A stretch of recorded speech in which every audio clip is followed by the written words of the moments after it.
Gadis ini sejatinya adalah seorang perwira muda yang sedang menyamar menjadi seorang siswa pindahan karena mendapat tugas dari atasannya untuk mendekati seorang anak mafia yang sekolah di sana.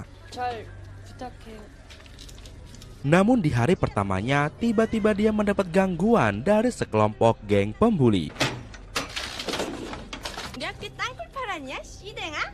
Dan yang lebih parah lagi, dia malah disuruh ke belakang sekolah untuk dihabisi bersama-sama. Nah, apakah yang akan terjadi? Apakah gadis ini akan melawan atau pura-pura mengalah demi kelancaran misinya? Penasaran kan? Simak terus video ini sampai habis. Jangan lupa klik like dan juga subscribe, serta sapa gua juga tulis kesan-kesan kalian di kolom komentar. Bersama gua Ren, langsung aja ini dia alur cerita filmnya.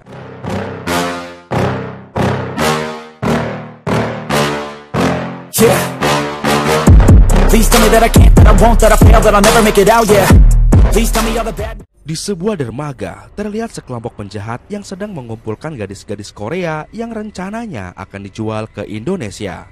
Penonton kalau ada yang mau booking tulis di komen ya.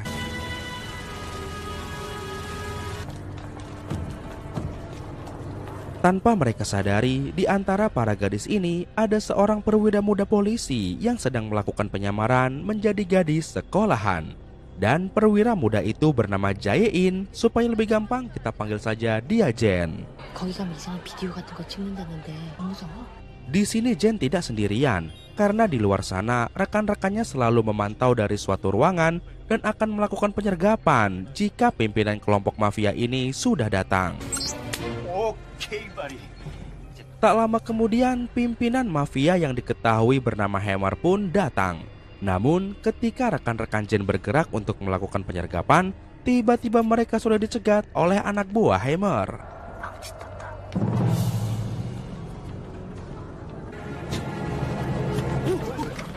Sementara itu di tempat Hammer sendiri, ternyata sudah didatangi seorang mucikari yang sedang memilih gadis-gadisnya. Di sini Jen yang sudah tidak sabar karena teman-temannya tak kunjung datang, akhirnya malah nekat melakukan penggerebekan sendirian.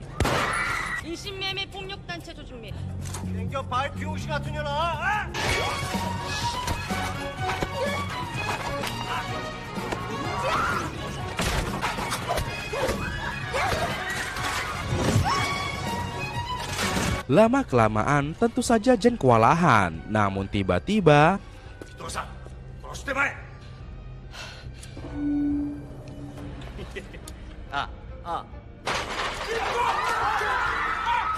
mereka adalah pasukan yang dipimpin oleh sang mucikari. Karena ternyata sang mucikari adalah seorang polisi detektif yang sedang menyamar juga. Dan dia bernama Cho nggak pakai Lee. Setelah semua diamankan, detektif Cho nggak pakai Lee pun marah pada Jen. Karena seandainya tadi Jen tidak gegabah, maka kemungkinan besar Cho akan dibawa Hammer menghadap bos besarnya, lalu dia bisa menangkap bos besarnya.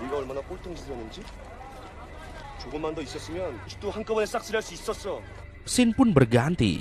Kali ini memperlihatkan para petinggi polisi yang sedang rapat membahas dua bos mafia besar bernama Bae Do-sang dan Cha-hyung, yang mana mereka merupakan sahabat dekat. Diketahui beberapa bulan yang lalu, Cha-hyung ingin menyerahkan diri karena mau bertobat. Dia bahkan siap memberikan bukti-bukti kejahatan yang pernah dia lakukan bersama Bae Do-sang, asalkan pihak kepolisian siap memberikan perlindungan pada Cha-hyung dan juga putrinya.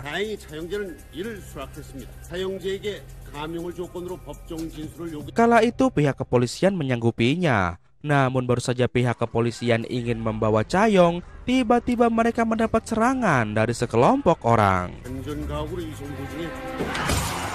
Cha-hyung pun berhasil kabur. Namun semenjak saat itu, Cha-hyung sudah tak mau lagi percaya sama polisi.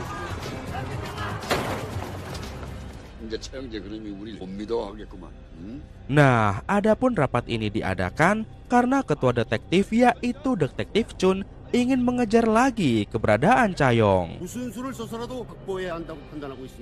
Dia berencana mengirim keponakannya yang tak lain adalah Jen, sang perwira muda, untuk menyamar menjadi siswa di tempat anak Chaeyoung sekolah. Nantinya Jen akan diperintahkan untuk mendekati anak Chaeyoung supaya bisa mengorek informasi keberadaan Chaeyoung dan juga Bae-dosang. Singkatnya Jen pun menerima perintah itu, meskipun awalnya dia menolak karena di zaman sekolah dulu Jen adalah golongan murid yang oon.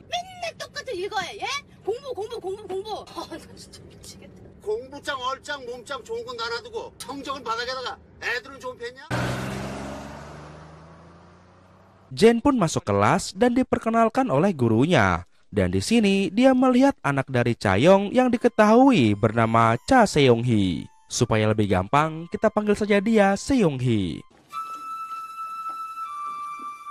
Jen pun duduk di sebelah anak orang kaya yang bernama Soyoung. Ketika jam istirahat, Soyoung pun bertanya pada Zen, kenapa wajah Zen terlihat keriput? Apakah kamu sudah tua? Zen yang tak terima pun malah balik bertanya, kenapa bempermu besar? Sering dibejek-bejek om-om ya?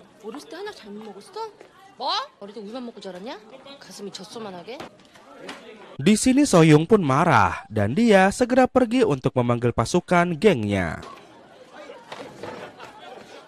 Tak lama kemudian, geng pembuli pun datang. Dan tanpa basa-basi, sang ketua geng yang bernama Sri Getuk pun langsung ngeplakin si Jen dan mengajak Jen untuk berduel di halaman belakang. Dan karena udah menantang orang yang salah, inilah yang terjadi.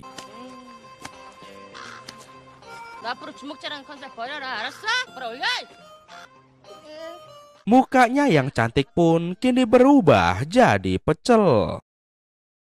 Setelahnya Jen pun mencoba mendekati Seung-hee yang sedang makan gudeg ceker di kantin. Namun ketika Jen mengajak Seung-hee berkenalan, Seung-hee malah mengacuhkannya. 안녕. 너 우리 반이지? 지내볼까? 먼저 갈게. Tiba-tiba datanglah seorang pria bernama Noyoung yang merupakan seorang siswa baru juga dan dia mengajak Zen berkenalan. 나 노영이야. 강노영. Dan di sini Jen pun terlihat sangat terpesona melihat ketampanan Noyoung yang mirip gua. 나랑 친구할래? Lalu tak lama kemudian muncullah Soyoung yang langsung meminta maaf dan memberikan cek 100.000 won dan meminta Zen untuk melindunginya di sekolah ini. 아깐 미안해. 이게 뭐니? 이제부터 네가 날 보호해줘.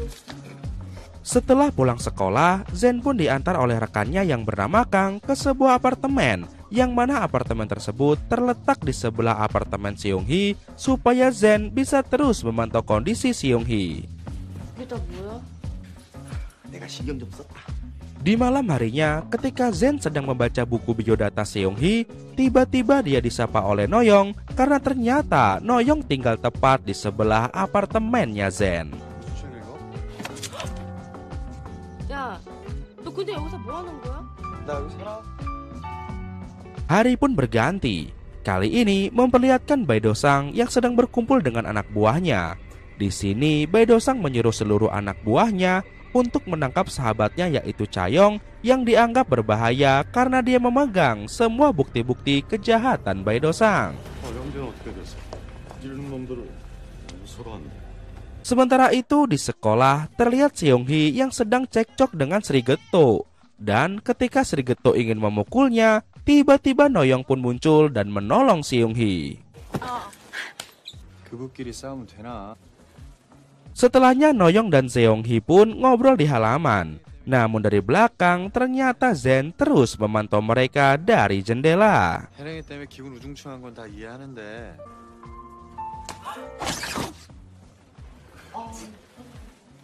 Scene pun berganti.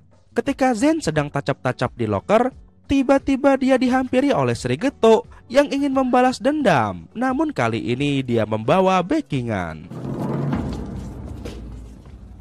Geng biawak yang diketuai oleh Samsul Bodrek ini pun tanpa basa-basi langsung menantang Zen untuk beradu gelut di halaman sekolah setelah pulang sekolah. 씹는다고 한번 밟아볼까?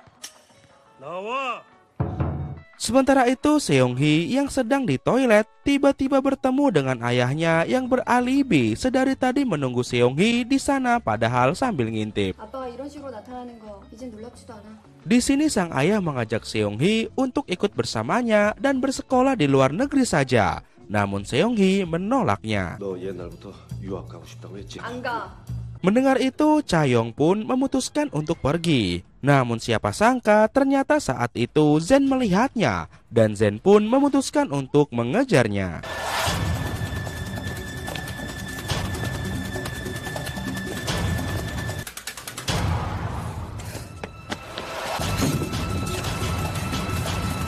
Namun karena jaraknya terlalu jauh, Zen pun akhirnya gagal menangkap Cha-young.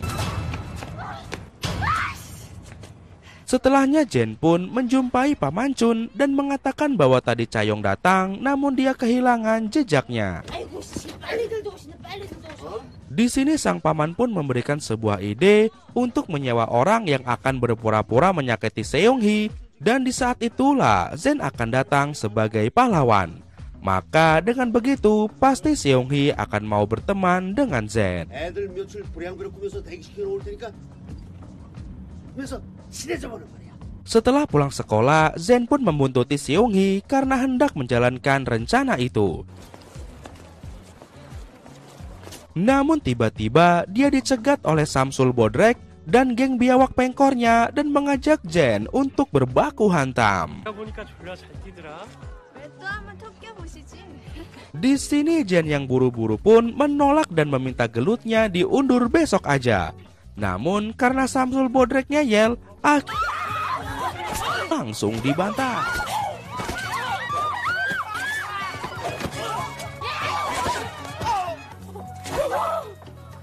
Setelahnya Zen pun langsung lari mengejar Seong-hee. Namun siapa sangka di saat Seong-hee sedang dikepung preman bayaran, tiba-tiba Noyong si ganteng datang dan langsung menolong Seong-hee.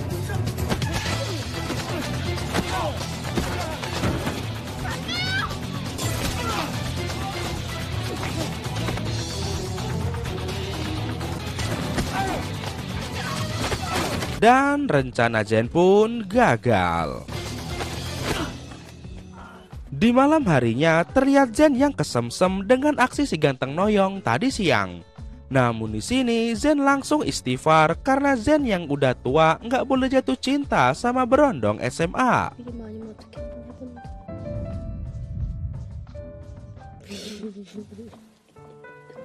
Tak lama kemudian tiba-tiba Noyong pun datang ke kamar apartemen Zen. Dan di sini tanpa basa-basi Noyong pun langsung mengungkapkan cinta pada Zen. 나 잠겨 온 거 아니야? 아니. Namun tiba-tiba Zen pun terjatuh dari tempat tidurnya karena yang barusan itu hanyalah cumi alias cuma mimpi. Singkatnya Zen pun kembali ke sekolah, yang mana pada hari itu muncullah seorang guru baru yang ternyata guru baru itu adalah detektif Cho nggak pakai Lee yang sedang menyamar. 내 이름은 조기훈이라고 한다.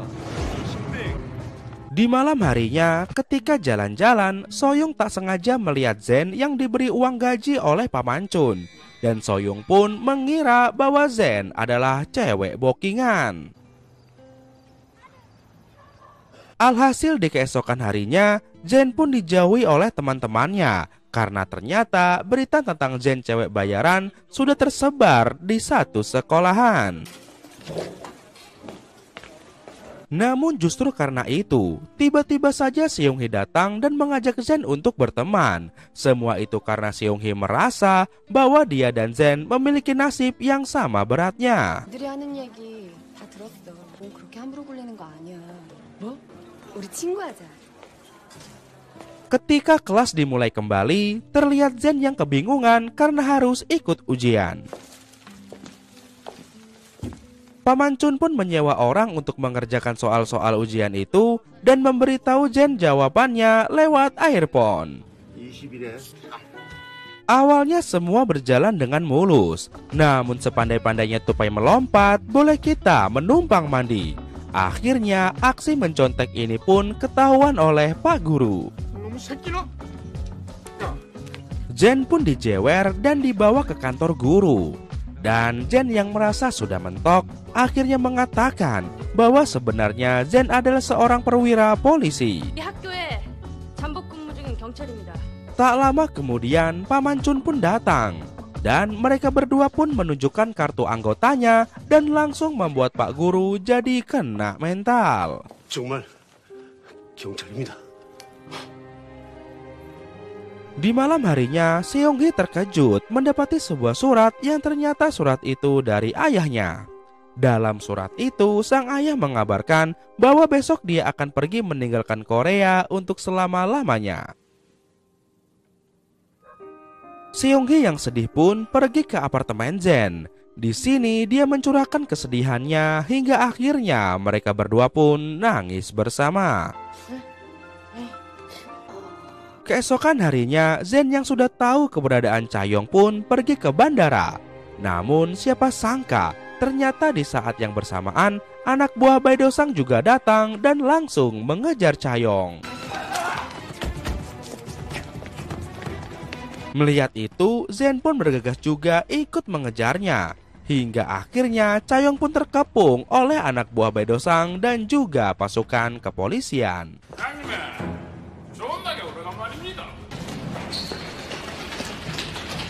Namun tiba-tiba saja di sini seorang pria bermotor datang dan langsung membuat asap dari ban. Hingga akhirnya Cha-yong pun kembali berhasil melarikan diri.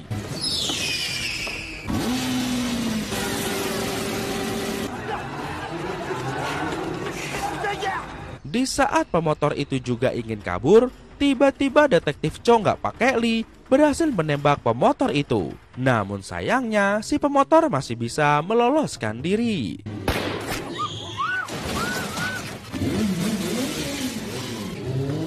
Sementara itu Jen sendiri berhasil menemukan jam tangan yang dijatuhkan oleh pemotor tadi. Dan jam tangan itu ternyata sangat mirip dengan jam tangan milik Noyong. Keesokan harinya, Zen pun meminta rekannya yaitu detektif Kang untuk mencari tahu siapa sebenarnya Noyong.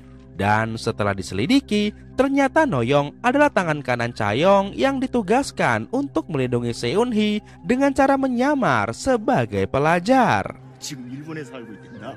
여기 있는 강노행은 만들어진 인물이라고. Setelahnya Zen pun menghampiri Seong-hee untuk meminta maaf dan mengatakan bahwa dia sebenarnya adalah perwira polisi. 사실 나 경찰이야. Mendengar itu Seong-hee pun kecewa. Namun di sini Seong-hee berkata bahwa dia mau memaafkan Jen asalkan Jen berjanji mau melindungi Seong-hee dari orang-orang jahat seperti Bae Do-sang dan juga kakek Sugiono. 나도 마지막으로 부탁 하나 할게. 나 혼자 있고 싶어. Di malam harinya, Zen pun mendapatkan kabar bahwa Paman Chun baru saja ditusuk orang. Dan mendengar kabar itu, Zen pun langsung pergi ke rumah sakit. Setelah menjenguk paman, Zen pun memutuskan untuk pulang. Namun di tengah jalan, tiba-tiba rekannya yaitu detektif Kang membelokkan mobilnya menuju suatu tempat. 강 선배, 지금 어디로 가는 거야? Ternyata Kang membawa Zen dan Seong-hee ke tempat di mana anak buah Bae Do-sang sudah menunggu. 제인아, Di sini terungkap sebuah fakta bahwa selama ini detektif Kang telah berkhianat dikarenakan dia sedang butuh banyak uang untuk pengobatan istrinya. 마누라 수술이기 때문에 어쩔 수가 없었어. 최영사 미안하다. Seong-hee pun langsung diculik, sementara Zen langsung dikeroyok oleh anak buah Bae Do-sang. Cha-yong yang mendapatkan kabar bahwa putrinya diculik pun segera pergi ke tempat Bae Do-sang. 상파 넘버 2 하영재. Bae Do-sang menantang Cha-yong untuk berbaku hantam one by one. Jika Cha-yong bisa menang, maka dia akan membebaskan anaknya. Namun jika Cha-yong kalah, maka Seong-hee harus menjadi istri muda Bae Do-sang. 맞짱 한번 네가 넘버 1이 되는 거지. 너하고 네 딸의 목숨은 내가 갖는 거야. Sementara itu di tempat lain, Zen yang sudah kalah pun tiba-tiba dihampiri pemotor misterius itu yang tak lain dia adalah Noyong. Dan di sini akhirnya mereka pun memutuskan untuk pergi dan bekerja sama menyelamatkan Seong-hee.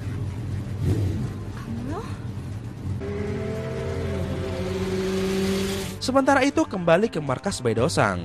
Karena tak ada pilihan lain, akhirnya Chaeyoung pun menerima tawaran itu dan mereka pun berbaku hantam. 오랜만에 박수하려. 응?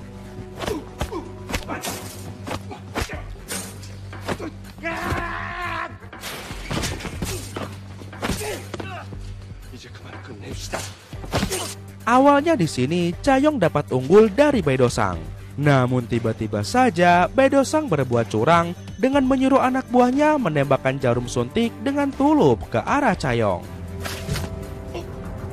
Akibat efek suntikan itu, Chaeyoung pun auto hilang fokus dan di sini Baidosang pun langsung mengajar Chaeyoung habis-habisan.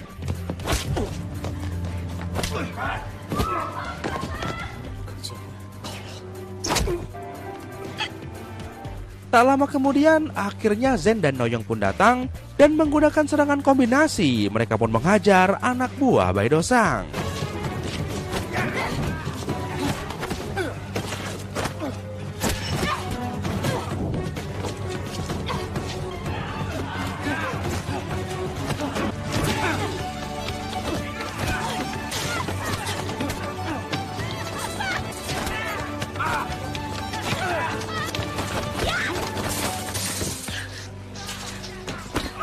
Di tengah pertarungan, mereka pun membagi tugas, yang mana Noyoung bertugas menjaga Seong-hee, sementara Zen akan mengejar Baidosang. 여기 내가 맞을 테니까 가라.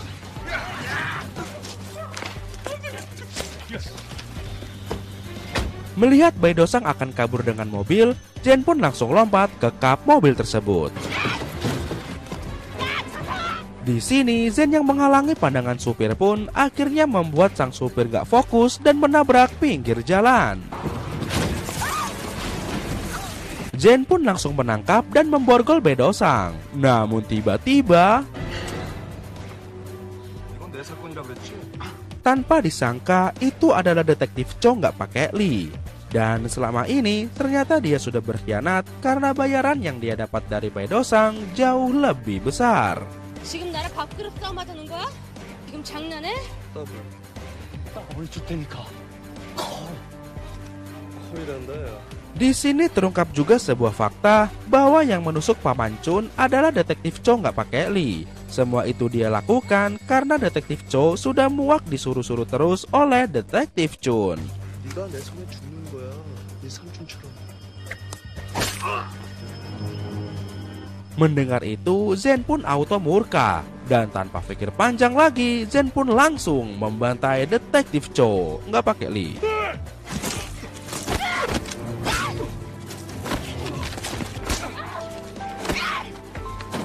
Sementara itu Noyoung sendiri terlihat juga sedang berusaha keras untuk melindungi Seong-hee dan juga Chaeyoung.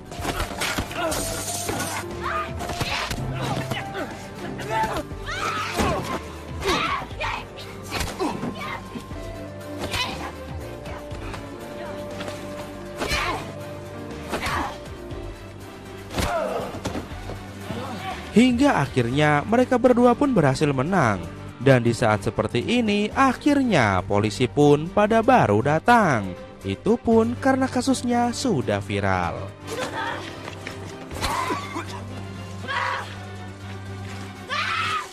Di sini terlihat Chaeyoung yang ternyata masih hidup dan dilarikan ke rumah sakit. Di sisi lain, Jen yang terlihat masih kesal ingin sekali menghajar detektif Kang. Namun untungnya tak lama kemudian salah satu anggota polisi datang dan mengatakan bahwa pamannya yaitu detektif Chun berhasil selamat dari operasinya.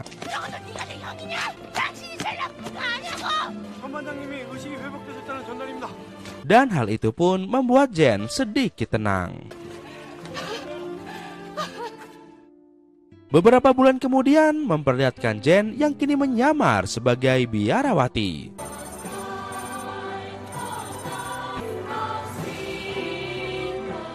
Dan ketika Jen mengejar targetnya, tiba-tiba dia dibantu oleh seseorang. Ternyata orang yang membantunya adalah Noyoung. Dan karena Jen sudah terlalu kangen pun, akhirnya dia mengeluarkan jurus terlarang yang dulu pernah gua ajarin. Dan film pun tamat. Nah, seperti itulah kisahnya guys. Gimana? Kira-kira pelajaran apa yang kalian dapat dari film ini? Terus di kolom komentar ya, kasih tahu gua. Dan dari 1 sampai 10 kalian kasih nilai berapa guys buat film ini? Baiklah teman-teman, kayaknya sampai sini dulu aja perjumpaan kita kali ini. Masih bersama gua Ren, ya pastinya di Sensasi Trends. Akhir kata untuk menghemat kuota. Sampai jumpa lagi di video Sensasi Trends berikutnya. Bye bye. Big picture, I'm a straight killer. Rising the song to the highest bidder. Got juice, got gas, I'ma move fast. New shoes, new tracks, like who's that? I'm new, come back better than last. Yeah, it's a new me, never gonna lose.